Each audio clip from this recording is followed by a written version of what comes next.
Welcome to the next session for software engineering and designing concepts. So, in today's session, we will be going through the various testing and debugging details which are required in a software development life cycle. So, let us begin. So, today we will be discussing a terminology which is named as program slicing. So, this term program slicing, it is a technique which is similar to backtracking, and it is used in order to reduce the search space by defining slices. By slices we mean that we are making smaller portions of the entire program, and then we are finding out whatever is required. Either it might be in the form of bugs or errors, or it might be the control flow which each of these slices would be having in their own. A slice is defined for a particular variable at a particular statement. So we have to be very careful while defining the slices, because these independent slices do not represent simply segments or sections of the entire program, but it is dependent on the various variables that we will be using in this program. And these are the set of source lines which will be preceding the statement, or which can influence the value of the variable. Now, we shall look into a particular example to understand this in a more clearer manner. So, for example, this is a small program. So, if we are considering this program, the lines that are represented, or the representation in blue, basically represents slice 1, and the representations which are in black, they will be representing slice 2. Now when we look at slice 1, since we say that these slice 1 and slice 2, or the program slices, are basically dependent on the variables. So here we are using two different variables, I and S. So based on these two variables, whichever lines are affecting the value of these variables, either it might be preceding those values, or it might be succeeding those values. So we have to consider everything which is surrounding the, or which is impacting the value of the variable I. Similarly, we have to consider in slice 2 all those parameters and all those lines of code which will be reflecting or impacting the values of S. So I is equal to 1, this is dependent on I. S is equal to 1, this is dependent on S variable. So program slice 1 will be having this, and slice 2 will be having this. So while I is less than equal to 10, which is entirely again a representation that is based on, or which will be impacting the value of I at that particular instant. S is equal to S plus I.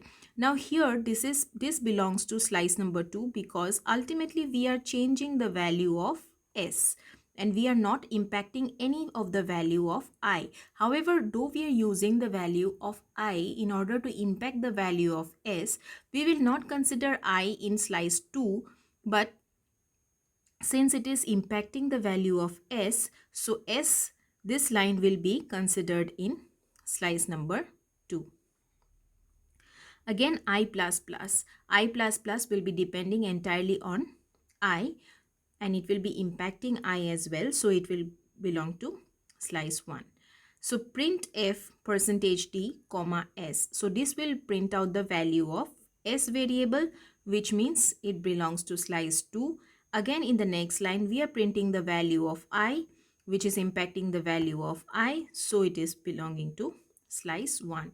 So hence this entire program, if we are considering these two variables, we will find that we can divide them into two program slices, so that it becomes easier for us to find out any problems associated with those variables, or any control which should be impacting the value of other parameters in the program based on these variables. Talking about debugging guidelines. So first we have to actually understand what does the term debug means. Debug means actually we have to find out where exactly that particular error is, not the impact of the error, but the location of that particular error. We in debug mode, we are actually not considering what type of error it is, but we will be identifying where is the origination of that particular error. It usually requires a thorough understanding of the program design. So without the program design, we shall not be able to identify at which point we need to trigger in order to stop that particular error. Debugging may sometimes require full redesign of the system, and generally some new programmers, they make a common mistake that they are not fixing the error but the error symptoms. So they are more concerned about the error symptoms instead of what was actually causing that particular symptom. So these things needs to be taken care of in the debug mode itself. We have to be also aware of a possibility that an error correction may introduce new errors. Suppose we do not actually understand the program design and we simply let ourselves lured by that process of correcting the impact of that particular error and not the error itself, then the error will never be corrected. Sometimes if we go ahead with minimum knowledge about the program design and we correct that error, it might lead to some new error. So it is extremely important for us to have a thorough understanding of the entire program design.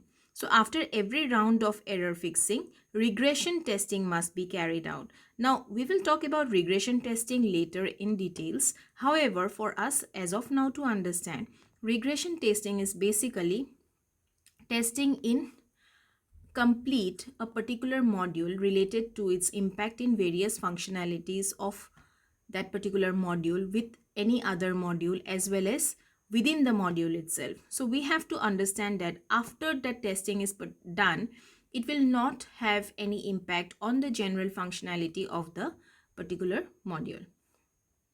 So there are various program analysis tools which are available, and generally these program analysis tools can be categorized into static analysis tools and dynamic analysis tool. So first let us consider about an automated tool.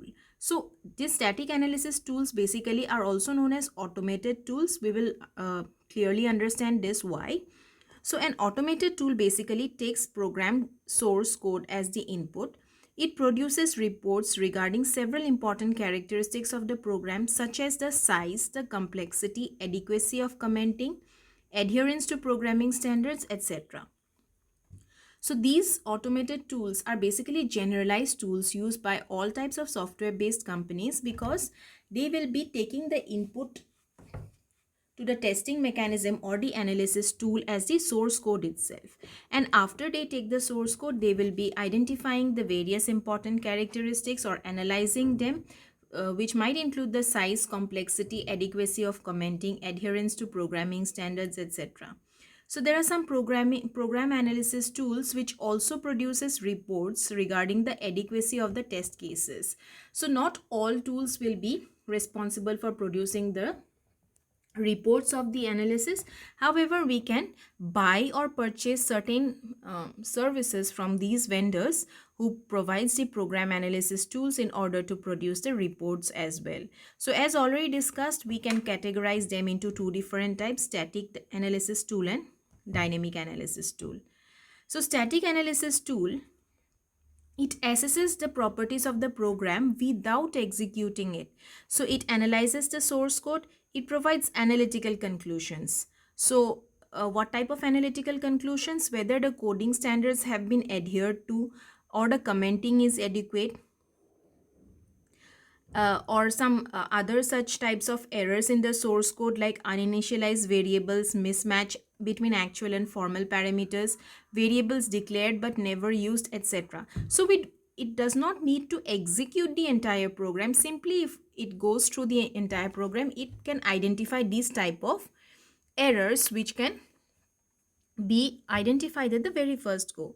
So code walkthrough and inspection can also be considered as static analysis methods. So when we are talking about code walkthrough or inspection, so these are types of walkthroughs, or we can simply go through that particular code and find out whether these things are being considered or not. Like we have done properly, proper indentation is there, we have commented properly, and there are some variables which might be uninitialized, or there is a mismatch between actual and formal parameters, etc. So these things we can just identify it without actually being executed. So all types of logical errors cannot be handled using this, but syntactical error as well as certain types of other errors which might be a problem in future might be analyzed. So this static program analysis is also known as, is also called sometimes as automated analysis tools, because it takes the source code as the input and analyzes based on various standardized and characterized methods of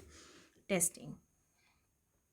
Talking about dynamic analysis tool, here they required a program to be executed and its behavior is also recorded. So they produce reports such as adequacy of the test cases. So we do not have to simply take the source code as the input, but we can take as module wise also, and then we implement various test cases, and after that only we will identify the behavior done by that particular program in that particular test environment, and then we will generate a report. So this is a dynamic analysis tool policy. So it is very, very important for us to identify what type of analysis tool it needs for us to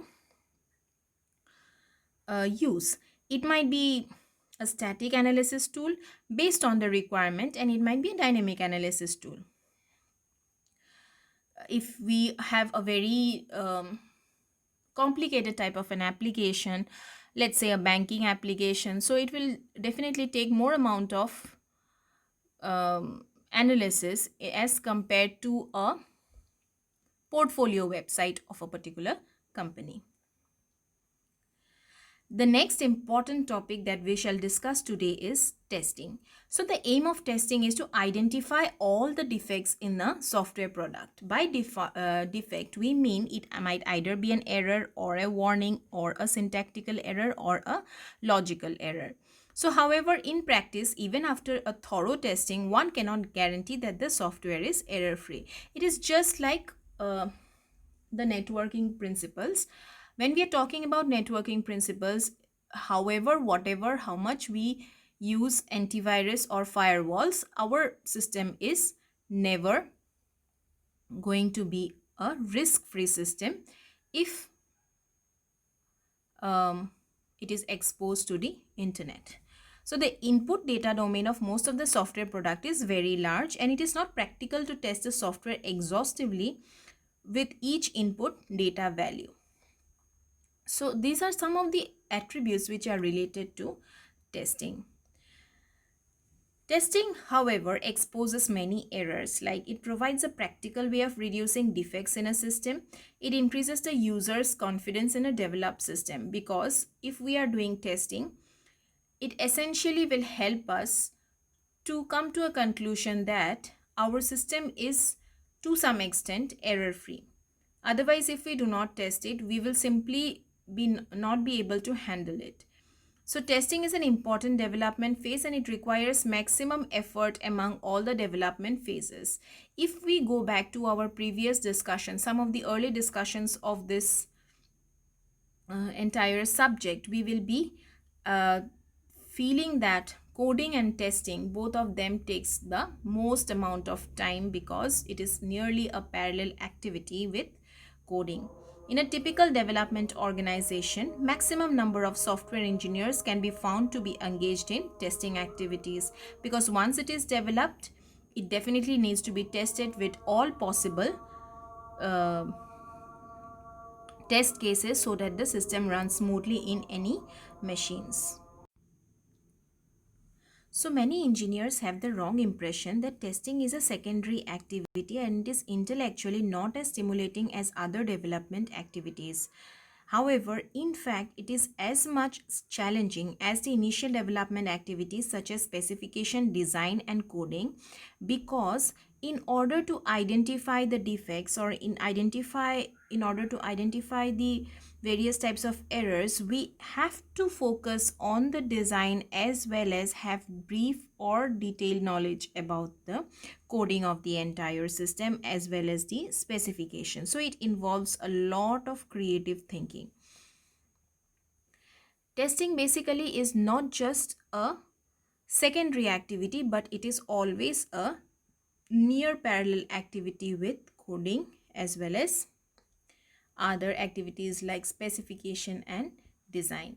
So it is, we call it as a near parallel activity. And if we see in our Gantt chart also, it should look like something where the coding is there and the testing is there. So if our coding starts from this phase, the timeline of testing should start from a near parallel point, which is maybe 1 or 2 days or 1 or 2 hours later, because as we code we also go for unit testing. So testing basically is done in 3 different levels: unit testing, integration testing, and system testing. Talking about unit testing, modules are tested in isolation.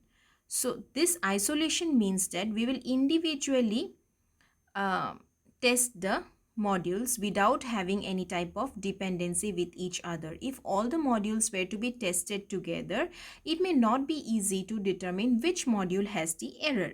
So we have to go for this isolation technique. So it reduces debugging efforts into several folds, because if we are dividing the modules or we are dividing the functionalities, essentially we will be easily identifying them at a faster pace with minimum effort. Programmers carry out unit testing immediately after they complete the coding of a particular module. It might be a function, or it might be a function call, or it might be a simple statement based code. So once it is done, we simply compile the code and check for any type of errors that might be there, as well as feed in values to that particular function if at all necessary. Next, we have integration testing. So different modules of a system have been coded, and after it has been unit tested, the modules are integrated in steps according to the integration plan. So there are module 1, module 2, module 3. All of them will be integrated and then tested in order to form the final module, let's say MF. Partially integrated system is tested at each integration step. Now, talking about integration, we do not mean that we have to combine all of them in one go.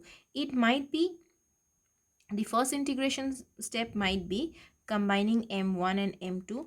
The second might be M2 and M3 respectively. So we have to identify which we have to integrate. The last and the final testing is system testing, which involves validating a fully developed system against its requirements. So once the system is completed, we will go back to SRS and find out if all the requirements have been tested well and if all the things have been identified and all the defects are being sorted. So this system testing will help us in order to minimize the errors from a broader perspective. So talking about integration testing, if we look into greater detail, we have an entire structure chart for integration testing. So there are various approaches for integrating those modules or units. So Big Bang approach, top-down approach, bottom-up approach, mixed approaches. So all these types of approaches will be helping in order to integrate different modules with one another. So we have to actually identify which type of approach we need to go for integration testing. So we might be integrating smaller modules initially and then then add the bigger modules, or we might be adding the bigger modules first and then integrating the smaller modules, or some mixed type of strategy would be used. So everything would be decided in this phase itself. So that is all for this session.